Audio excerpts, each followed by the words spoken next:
Alright, hello there to everybody live and to you, free person from the future. We're still live from lockdown in Valencia, Spain, as usual. I personally try to escape a little bit today by browsing Google Street View, just discovering my own neighbourhood a little bit and watching old pictures of the sea, just quite beautiful. Only 300 yards away. Still haven't been in 2 weeks, but never mind.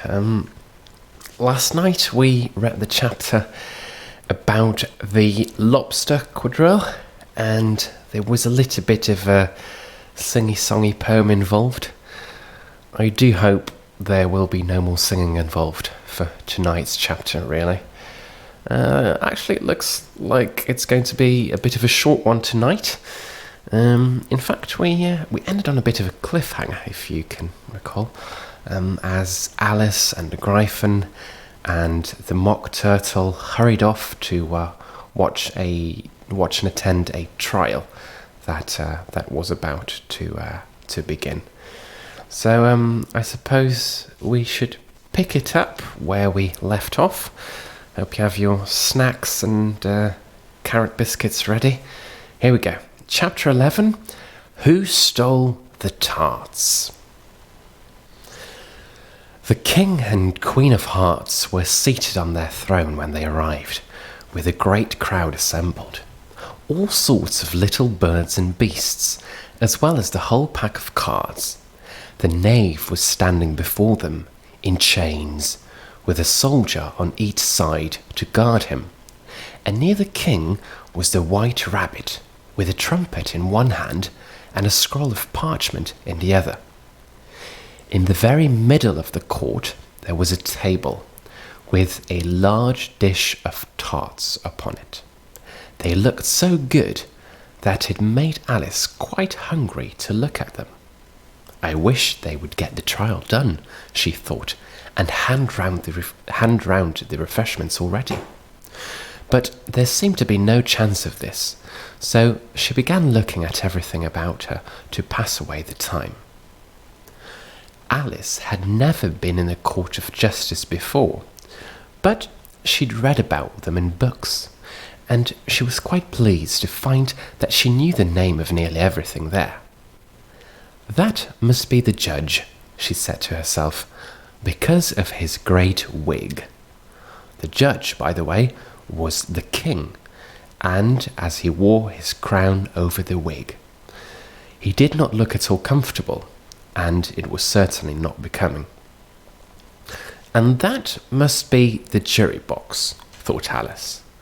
And those 12 creatures, she was obliged to say creatures, you see, because some of them were animals, and some of them were birds. I suppose those 12 creatures are the jurors. She said this last word 2 or 3 times over to herself, being rather proud of it, for she thought, and rightly so, that very few little girls of her age knew the meaning of it all. However, jurymen would have done just as well. The 12 jurors were all writing very busily on slates. "What are they doing?" Alice whispered to the Gryphon. "They can't have anything to put down yet, before the trial's even begun." "They're putting down their names," the Gryphon whispered in reply, "for fear they should forget them before the end of the trial." "Stupid things!" Alice began in a loud and indignant voice, but she stopped hastily, for the white rabbit cried out, "Silence in the court!" And the king put on his spectacles and looked anxiously round to make out who was talking exactly.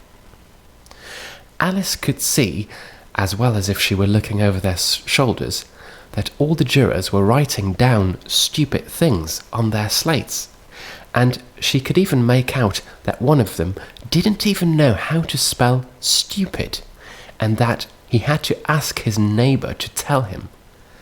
A nice muddle their slates will be in before this trial's even over, thought Alice.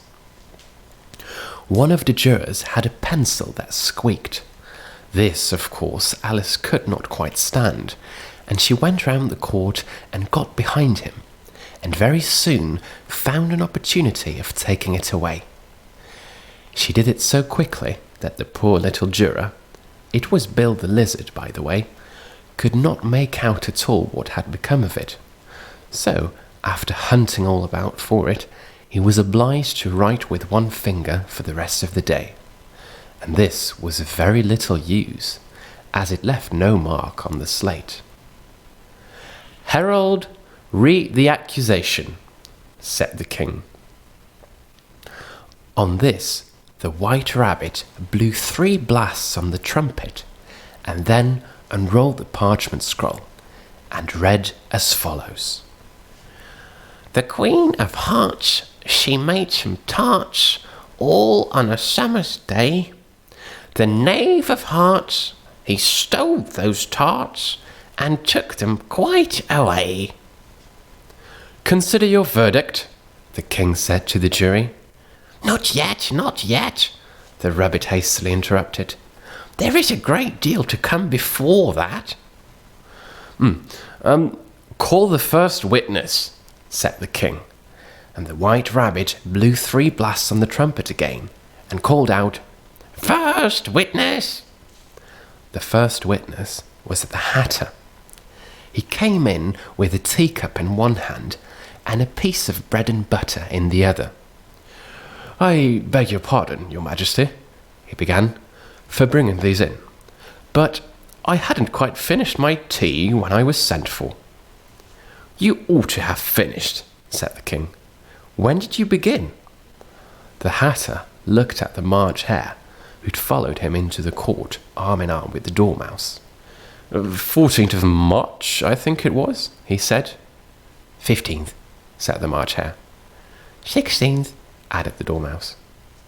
"Write that down," the king said to the jury, and the jury eagerly wrote down all 3 dates on their slates, and then added them up, and reduced the answer to shillings and pence. "Take off your hat," the king said to the Hatter. "Oh, it isn't mine," said the Hatter. "Stolen?" the king exclaimed, turning to the jury, who instantly made a memorandum of the fact. "No, I keep them to sell," the Hatter added as an explanation. "I have none of my own. I am a Hatter." Here the Queen put on her spectacles and began staring at the Hatter, who turned pale and fidgeted. "Give your evidence," said the king, "and don't be nervous, or I shall have you executed on the spot." This did not seem to encourage the witness at all. He kept shifting from one foot to the other, looking uneasily at the Queen, and in his confusion he bit a large piece out of his teacup instead of the bread and butter. Just at this moment, Alice felt a very curious sensation, which puzzled her a good deal until she made out what it was. She was beginning to grow larger again, and she thought at first she would get up and leave the court, but on second thoughts she decided to remain where she was as long as there was room for her. "I wish you wouldn't squeeze so," said the Dormouse, who was sitting next to her. "I can hardly breathe." "I can't help it," said Alice. "I'm growing." "You have no right to grow here," said the Dormouse. "Don't talk nonsense," said Alice more boldly. "You know you're growing too." "Yes, but I grow at a reasonable pace," said the Dormouse. "Not in that ridiculous fashion of yours." And then he suddenly got up very sulkily and crossed over to the other side of the court. All this time, the Queen had never left off staring at the Hatter, and just as the Dormouse crossed the court, she said to one of the officers of the court, "Bring me the list of the singers in the last concert," on which the Hatter trembled so that he shook both his shoes off. "Give your evidence," the king repeated angrily, "or I shall have you executed, whether you are nervous or not." "I am a poor man, your majesty," the Hatter began, "and I hadn't begun my tea, not above a week or so, and what with the bread and butter getting so thin, and the twinkling of the tea." "The twinkling of the what?" said the king. "It began with the tea," the Hatter replied. "Of course twinkling begins with a T," said the king sharply. "Do you take me for a dunce? Go on." "I'm a poor man," the Hatter went on, "and most things twinkled after that. Only the March Hare said—" "I didn't," the March Hare interrupted in a great hurry. "You did," said the Hatter. "I deny it," said the March Hare. "He denies it," said the king. "Well, leave out that part." "Well, at any rate," the Dormouse said. The Hatter went on, looking anxiously round to see if he would deny it too, but the Dormouse denied nothing, being fast asleep. "So, after that," continued the Hatter, "I cut some more bread and butter." "But what did the Dormouse say?" one of the jury asked. "That I can't remember," said the Hatter. "You must remember," remarked the king, "or I shall have you executed." The miserable Hatter dropped his teacup and bread and butter, and went down on one knee. "I'm a poor man, your majesty," he began. "No, you are a very poor speaker," said the king. And here one of the guinea pigs cheered, and was immediately suppressed by the officers of the court. As that is rather a hard word, I will just explain to you how it was done. They had a large canvas bag, which tied up at the mouth with strings. Into this they slipped the guinea pig, head first, and then sat upon it. "I'm glad I've seen that done," thought Alice. "I've so often read it in the newspapers, at the end of trials. There was some attempts at applause, which was immediately suppressed by the officer of the court, and I never understood what it meant until now." "If that's all you know about it, you may stand down," continued the king. "I can't go no lower," said the Hatter. "I am already on the floor as it is." "Then you may sit down," the king replied. Here the other guinea pig also cheered, and was suppressed. "Oh, come, that finished the guinea pigs," thought Alice. "Now we shall get on better." "I would rather finish my tea," said the Hatter, with an anxious look at the Queen, who was reading the list of singers. "You may go," said the king, and the Hatter hurriedly left the court, without even waiting to put his shoes on. "And just take his head off outside," the Queen added to one of the officers. But the Hatter was out of sight before the officer could even get to the door. "Call the next witness," said the king. The next witness was the Duchess's cook. She carried the pepper box in her hand, and Alice guessed who it was even before she got into the court, by the way the people near the door began sneezing all at once. "Give your evidence," said the king. "Shan't," said the cook. The king looked anxiously at the White Rabbit, who said in a low voice, "Your Majesty must cross-examine the witness." "Well, if I must, I must," the king said, and after folding his arms and frowning at the cook until his eyes were nearly out of sight, he said in a deep voice, "What are tarts made of?" "Pepper, mostly," said the cook. "Treacle," said a sleepy voice behind her. "Collar that dormouse!" the Queen shrieked out. "Behead that dormouse! Turn that dormouse out of court! Suppress him! Pinch him! Off with his whiskers!" For some minutes the whole court was in confusion, getting the dormouse turned out, and by the time they had settled down again, the cook had disappeared. "Never mind," said the king, with a bit of an air of relief. "Call the next witness." And he added to the queen, "Really, my dear, you must cross-examine the next witness. It quite makes my forehead ache." Alice watched the White Rabbit as he fumbled over the list, feeling very curious to see what the next witness would be like. "For they haven't really got much evidence yet," she said to herself.